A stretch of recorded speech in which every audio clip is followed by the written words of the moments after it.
Rainer, then we have Chris, then we have Francisca with the last question. Suk from Chulalongkorn University, Thailand. If I may turn back to the question on the slide a bit, can I gather the opinion from the panel that we are answering no to the question, Brexit doesn't mean the end of normative power Europe?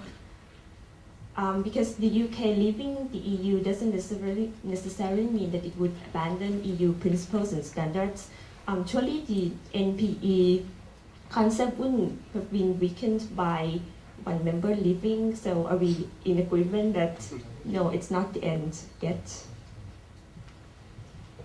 Perhaps that's directed at Richard, as he's one of the founding developers of NPE as a concept.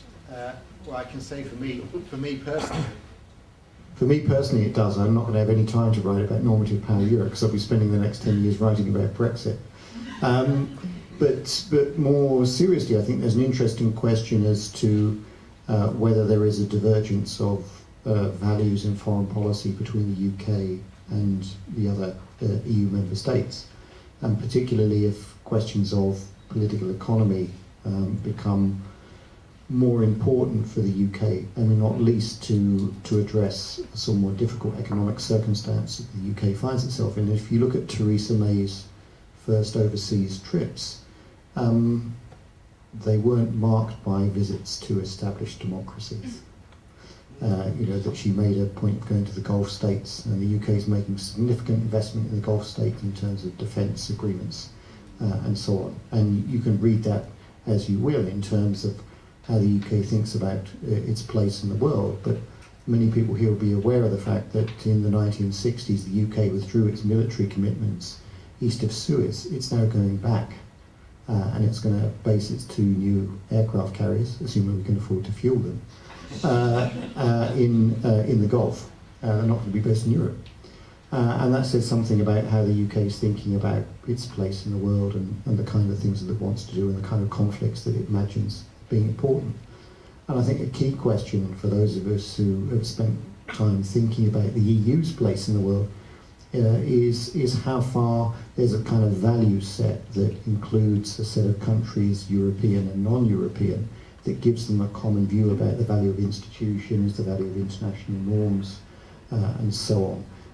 And how far those are now under stress, not just because of Brexit, because of Trump, but also because of Putin's Russia and so on and so on. And that's perhaps a bigger question for the West and for countries that sees themselves as sort of standing for certain kinds of things internationally, like New Zealand, I think.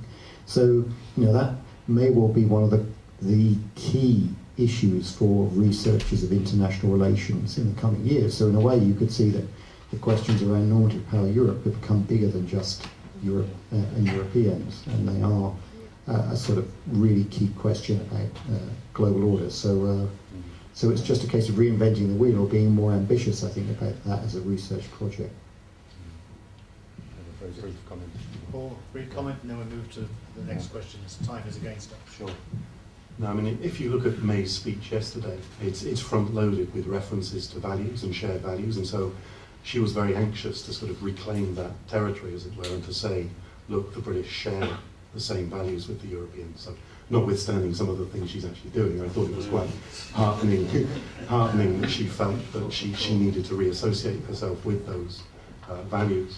And also, just Sir Michael made a reference earlier on to the fact that the UK has successfully managed to kind of establish some of its values in some of the core operations of the EU.